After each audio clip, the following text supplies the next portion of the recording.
Deuxième, pour remercier Pascal d'être présent et il va intervenir. Le troisième, j'aurais dû commencer par toi d'ailleurs, pour te remercier d'avoir mis ça d'avoir programmé, travaillé à cette table ronde sur la culture. Et le quatrième, pour excuser Michael Weber, sénateur de la Moselle et premier secrétaire du PS, qui est pris par ses occupations de sénateur. Et je n'irai pas plus loin, je te laisse. Je te remercie. Eh bien, tout comme Hervé, je vous remercie d'être là, mes collègues, mes amis, connaissances, merci à tous. Le but de cette table ronde, eh bien, c'est de voir comment est-ce qu'on peut promouvoir la culture pour tous, c'est-à-dire même pour les personnes en précarité, mais pour les personnes les plus démunies. C'est un droit, j'estime que tout le monde y a droit.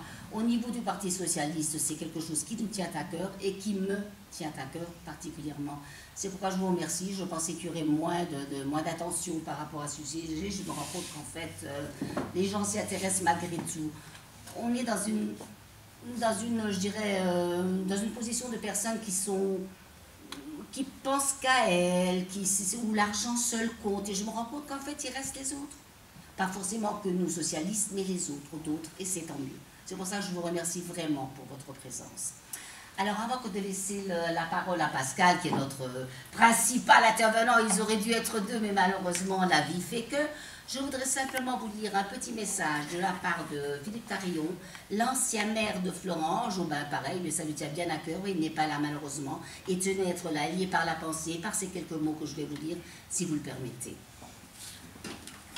Donc Philippe nous dit, étant absent de la région pour un voyage prévu de longue date, je tenais à faire lire ce message parce que nous sommes à Florange, parce que l'intervenant est Pascal Jascula, avec qui j'ai eu le plaisir de travailler, et parce que j'ai fait partie de l'équipe de Jean-Marie François, qui a lancé la construction de la passerelle, outil au service d'une ambition culturelle.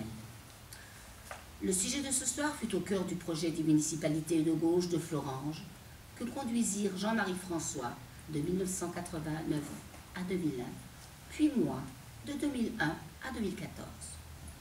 La passerelle n'était pas qu'un lieu de diffusion.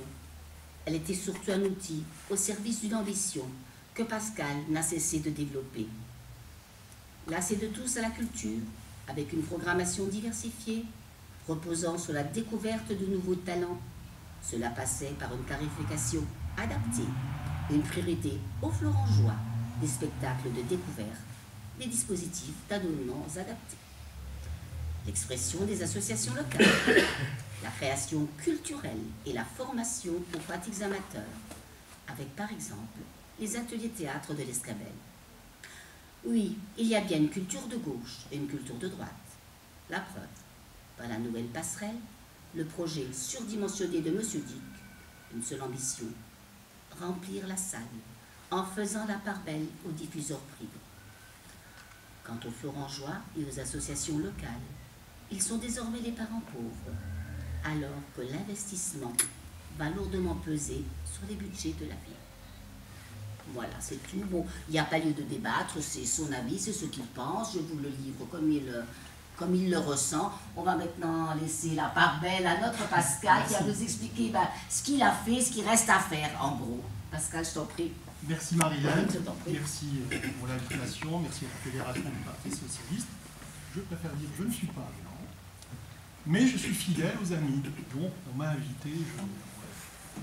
Je ne vais pas faire un cours magistral, parce que c'est pas moi. Moi, là d'où je viens de la culture populaire, de l'éducation populaire. Et la culture, c'est, je dirais, j'ai du mal à avoir une définition. La culture, c'est par exemple mon itinéraire. Ça, c'est de la culture, parce que je suis né dans un petit village, enfin Marange-Sivange, aujourd'hui c'est une petite ville, dans un quartier où déjà, à travers le théâtre, on était investi avec des jeunes, des moins jeunes, à demander des choses aux maires et aux élus. C'était déjà une forme de culture et c'est déjà une forme d'engagement. Alors, il y a des choses que je vais dire qui ne vont peut-être pas plaire, mais après, vous pouvez me poser plein de questions, même en cours de route. Moi, je ne vais pas parler de culture de gauche ou de droite, je vais dépasser les clivages politiques. C'est le sens de tout mon travail depuis que je suis jeune, même si j'avais une appartenance sensibilité de gauche, mais quand on est jeune, on est fougueux, on a des idées, etc. Après, avec le temps, vous relativisez les choses. Vous relativisez les choses et vous vous rendez compte que ce sont les hommes et les femmes qui font la politique et la culture. Vous savez, dans une ville, alors je vais passer d'un truc à l'autre, dans une ville, la volonté culturelle, elle passe très souvent par un homme ou une femme. Ce n'est pas toute une équipe. C'est à la base, il faut qu'il y ait une volonté d'une personne. Et là, ça suit ou pas. Donc, c'est un peu ce que j'ai traversé. Lorsque j'avais 16 ans, on m'a mis dans le théâtre. Et puis, je me suis retrouvé dans une salle comme ici, un foyer des jeunes. C'est pour ça que ce qui est rigolo, c'est que j'ai débuté dans cette salle à Marange-Sylvange.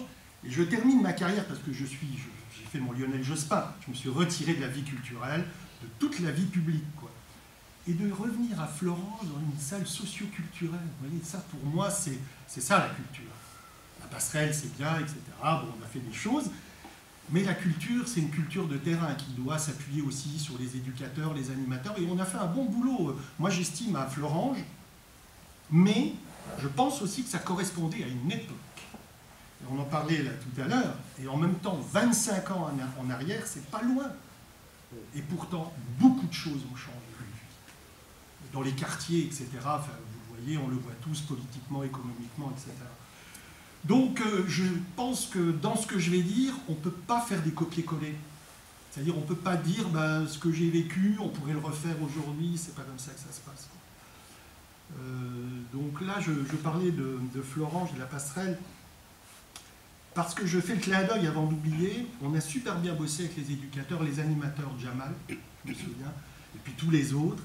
Et je vous prends un exemple. Quand je suis arrivé à Florange, il y avait une bonne programmation, mais je pensais qu'il y avait un problème d'effectifs publics, etc.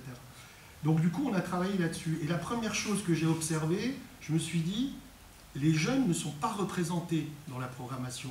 Et puis à cette époque, donc c'est il y a 25 ans, c'était le rap qui était au hit parade des aspirations des jeunes, quoi.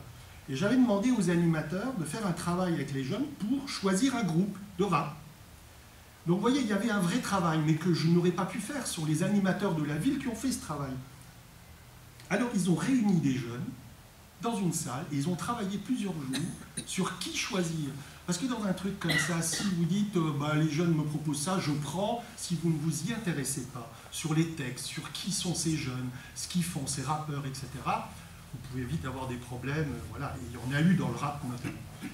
Et les équipes du Centre social La Moisson ont fait un super boulot. Ils ont fait parler les jeunes, ils ont travaillé avec eux, ils ont discuté avec eux, et ils ont trouvé un compromis du choix d'un groupe. Et ça, j'ai trouvé beau comme travail. Et ils étaient tous d'accord. Et donc, c'était les psychiatres de la rime, il faut savoir, c'est ce qui est devenu Soprano aujourd'hui. Ça, c'était 2001. Et les jeunes m'ont demandé de faire la première partie. Le groupe Psychiatre de la rime n'était pas trop d'accord parce qu'ils aiment bien avoir un droit de regard sur l'artistique des premières parties, etc. Et ils ont accepté. Et je peux vous dire que les jeunes, après le concert, les jeunes de Florange, quand je regardais leurs yeux après le concert, pour eux, il y avait une étoile. Enfin, vraiment, c'était une belle réussite pour eux, ils étaient fiers. Et moi, j'étais fier parce que j'avais tendu une main à des jeunes, je leur ai fait confiance et avec les animateurs et on a réussi un super truc. J'ai pris volontairement cet exemple parce que ça, c'était la culture d'il y a 25 ans dans les quartiers. Mais aujourd'hui, tout ça a bougé. Bougé énormément. Je pense que je ne referai plus de la même manière. Voilà. Et d'ailleurs, dans les centres sociaux, les choses ont changé aussi. Enfin, les moyens ne sont plus les mêmes, etc. Et on parle de moyens, mais il y a les compétences aussi. J'avais affaire à des animateurs qui avaient des formations, qui étaient très compétents. Je ne suis pas convaincu qu'on trouve ces compétences partout, parce que je pense que la culture, comme tout, elle souffre de recrutement, de compétences, que ce soit dans l'hôtellerie, enfin la restauration, etc. Il y a vraiment un problème autour de ça. Et la culture souffre.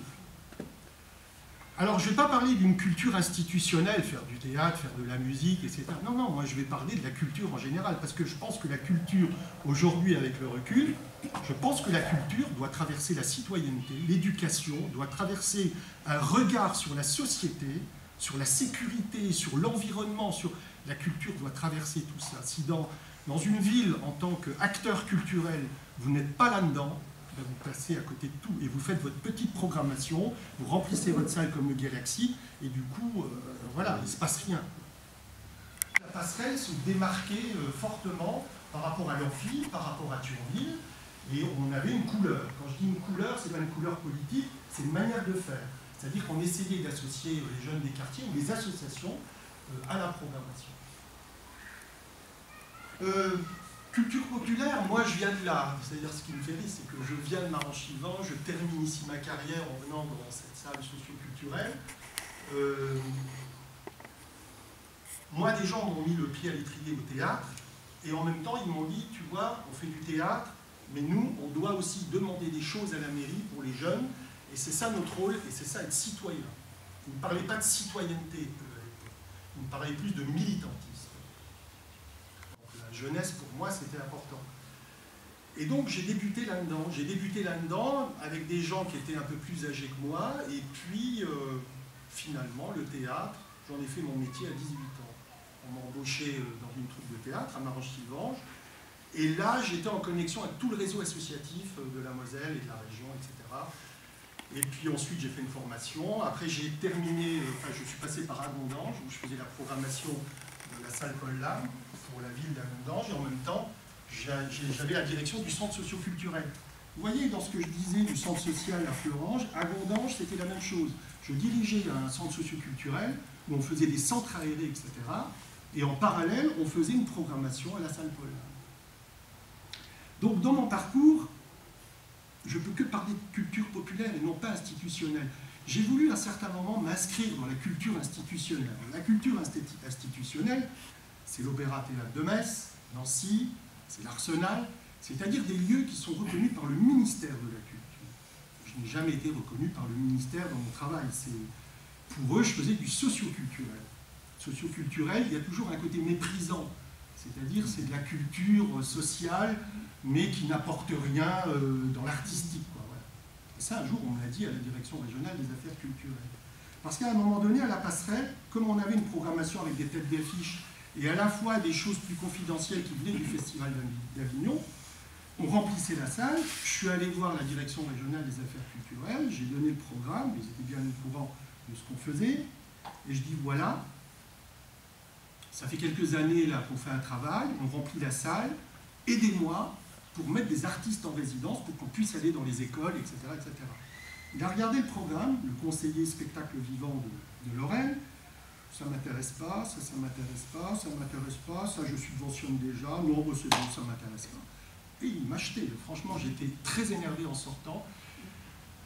C'est le problème de l'institution aujourd'hui, et on en est encore là. Dans les années 70, on parlait un petit peu que le socio-culturel, donc tout le travail dans le social, puisse aider la culture institutionnelle, mais qu'il y ait des croisements entre les deux. On n'y a jamais réussi. Ceux qui ont réussi, des gars comme moi, qui ont réussi à avoir une reconnaissance de l'institution et du ministère, je suis obligé d'employer ce mot, ils se sont très vite fourvoyés dans les choses qu'attendait le ministère. Mais du coup, ils ont très vite abandonné la culture populaire. Voilà. Ça, je l'ai vérifié auprès de plein de copains, des copains comme moi qui venaient du socio-culturel, mais par ambition personnelle, ils visaient un théâtre qui était reconnu par le ministère, ben, ils étaient prêts à abandonner toutes leurs petites idées pour aller vers ces programmations. J'ai rien contre ces programmations, mais le problème, c'est que, je vais le dire de manière très crue, on va parler des grands partis politiques, ils ont abandonné les classes populaires. On est obligé de le dire aujourd'hui. Je pense que le LR, le PS, tout le monde fait le constat. Il y a eu un abandon des classes populaires. C'est-à-dire qu'on n'a pas su, à un moment donné, aller là où il fallait. Il y a eu des choses de fait, hein, je ne vais pas dénigrer. Hein. Je vous fais court. Après, ça, on peut en parler à travers vos questions.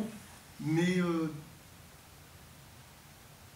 à un moment donné, même dans la programmation de la passerelle, j'ai eu des mails de gens qui aimaient la culture cultivée. Quand j'ai fait Bigard, par exemple, je me suis fait incendier.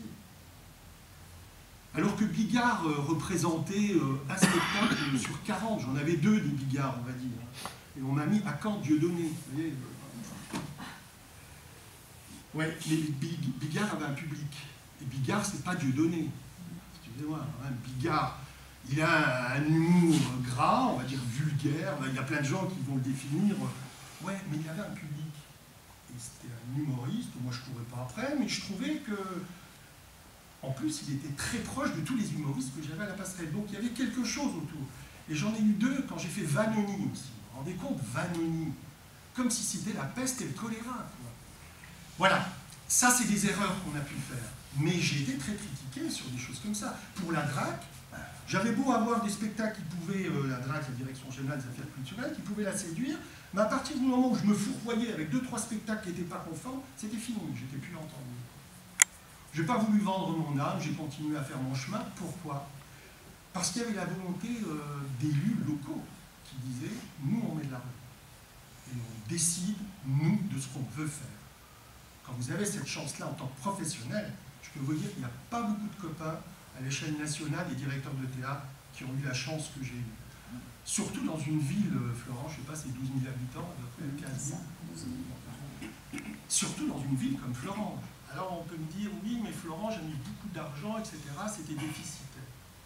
Et un jour, je vais donner son nom parce que ça me restera gravé, j'aimais bien parler avec lui. J'aimais parler avec tout le monde de toute façon. C'était Alain Heyer. Vous connaissez ici.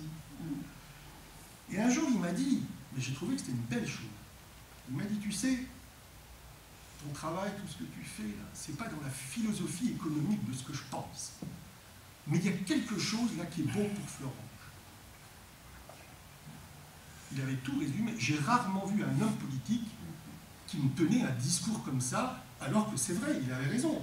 Ce qu'on faisait à la passerelle, c'était pas dans sa culture économique, je peux vous le dire. Hein. Mais il a fait confiance. Ça, j'apprécie alors. Je n'oublie pas Philippe Tarillon. Philippe Tarillon, il savait ce que c'était un collaborateur. Vraiment, c'est le truc que je retiens de lui. Il faisait confiance aux gens et vous vous sentiez collaborateur. Pour un professionnel, avoir confiance en son maire et que votre maire ait confiance en vous, c'est très important. C'est très important. Et ce qui est très important, je fais des petites anecdotes parce que ça participe à la culture. On parlait d'Alain Heyer. Moi, j'ai été recruté par Philippe Tarillon, mais quand il y avait des cérémonies, Alain Heyer venait souvent me voir. Et je parlais avec lui. J'aurais pu me dire, non, je me retire, parce que si Tarillon, non, je ne faisais pas ça. C'est pas possible de faire ça. Quand vous êtes professionnel jusqu'au bout. Je prends volontairement des exemples comme ça, mais qui sont très parlants, pour moi, hein, voilà. Après, ça ne s'est pas passé comme ça, après Philippe Tarillon.